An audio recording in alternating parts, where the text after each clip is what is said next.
सियासत में लाल परंपरा है। लाल परंपरा के सबसे बड़े किरदार चौधरी देवीलाल।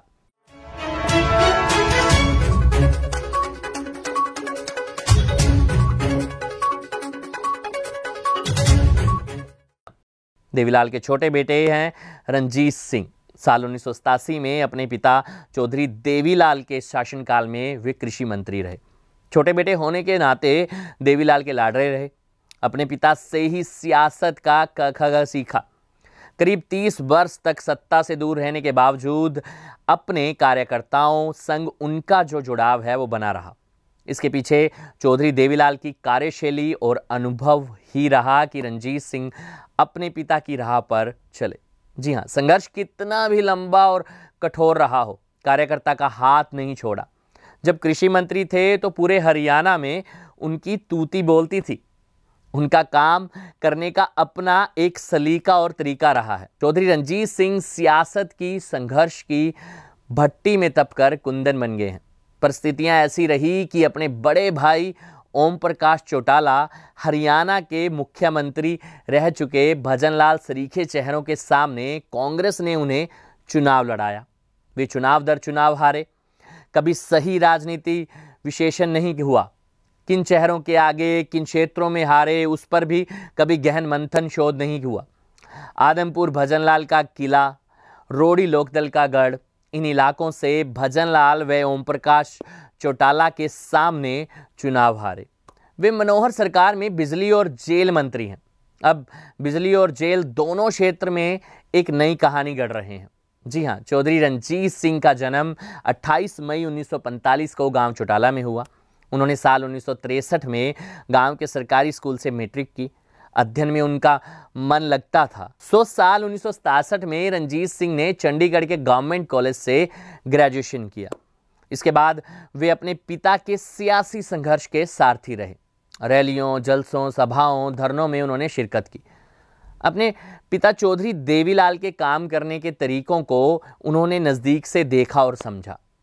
उन्होंने अपने पिता चौधरी देवीलाल के साथ संघर्ष के 2 दशक बिताए, जबकि सत्ता में भागीदारी के 2 बरस। ऐसे में संघर्ष उनके स्वभाव में रच बस गया। साल 1987 में वे सक्रिय सियासत में आए और पहली बार चुनाव लड़ा। रोड़ी विधानसभा क्षेत्र से उन्होंने 43,588 वोट प्राप्त किए। कांग्रेस के जगदीश नेहरा को 18,144 वोटों से हराया। विधायक बने। अपने पिता चौधरी देवीलाल के नेतृत्व में बनी लोकदल की सरकार में वे कृषि मंत्री बने। वे अपने बड़े भाई ओम प्रकाश चौटाला से पहले मंत्री बने। जी हाँ, साल 1999 में हरियाणा की सियासत में उठापटक हुई। चौधरी देवीलाल केंद्र की सियासत में सक्रिय हो गए। इसके बाद साल 1990 में ओम प्रकाश चौटाला हरियाणा के मुख्यमंत्री बन गए। यहीं से चौधरी रणजीत सिंह के 1967 से लेकर 1987 के बाद सियासी संघर्ष का दूसरा अध्याय शुरू हुआ। जी हाँ, वे 1990 से 1992 तक राज्यसभा के सदस्य रहे। बाद में रणजीत सिंह कांग्रेस में आ गए। 2009, 2014, 2019 का चुनाव हारा। 2008 में आदमपुर से भजनलाल से चुनाव हार गए। संघर्ष चलता रहा। बीच बीच में कुछ मीठे अनुभव भी हुए। 2005 से 2009 तक हरियाणा योजना बोर्ड के उपाध्यक्ष भी रहे। कुछ समय के लिए भाजपा में भी शामिल हुए और फिर कांग्रेस में वापस लौट आए। संघर्ष का दौर चलता रहा। कार्यकर्ताओं का हाथ जो था वो पकड़े रखा। अपने पिता की तरह रणजीत सिंह भी अनूठे और विरले काम के लिए जाने जाते हैं। संघर्ष के दौर में भी अपने कार्यकर्ताओं के लिए सिपाही से लेकर एसपी को फोन करना, डीसी से लेकर आला अफसरों से बात करने से पीछे नहीं हटे। यही वजह रही है कि कार्यकर्ता जोंक की तरह उनसे चिपके रहे। 1993 से लेकर 2019 तक उन्होंने 20 से अधिक कामयाब रैलियां की। हरियाणा में रैलियों के बड़े राजनेता बने।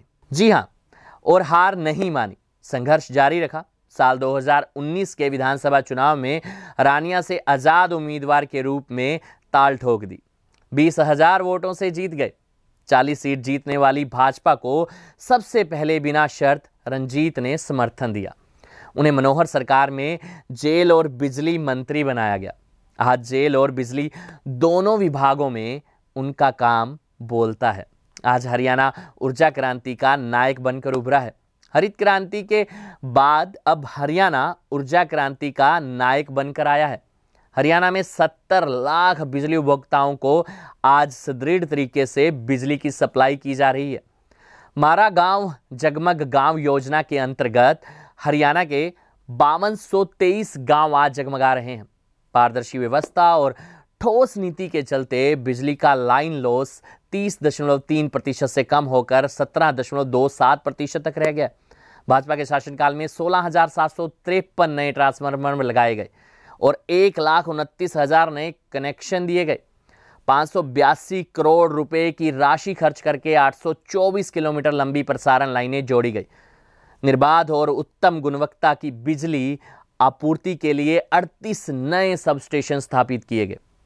वितरण नेटवर्क को और मजबूत करने के लिए आगामी 5 वर्षों में 10,000 करोड़ रुपए की एक परियोजना बनाई गई है। घरों, कॉलोनियों व स्कूलों के ऊपर से गुजरने वाली 2500 खतरनाक लाइनों को शिफ्ट करने की ठोस योजना शुरू की गई है।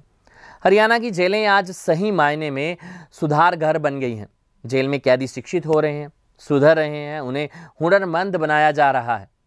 असफलता के बाद भी सफलता मिलती है और ऐसी सफलता से हम खुद को संतुष्टि मिलती है। जी हाँ, दूसरों के लिए सफलता की यह संघर्षमयी कहानी प्रेरणा बनती है और कई नकारात्मक लोगों के भ्रम को भी तोड़ती है। ये थी हमारी खास रिपोर्ट। तो इस तरह की खबरों को जानने के लिए हमारे साथ बने रहिए। हमारे चैनल को लाइक और सब्सक्राइब जरूर करें।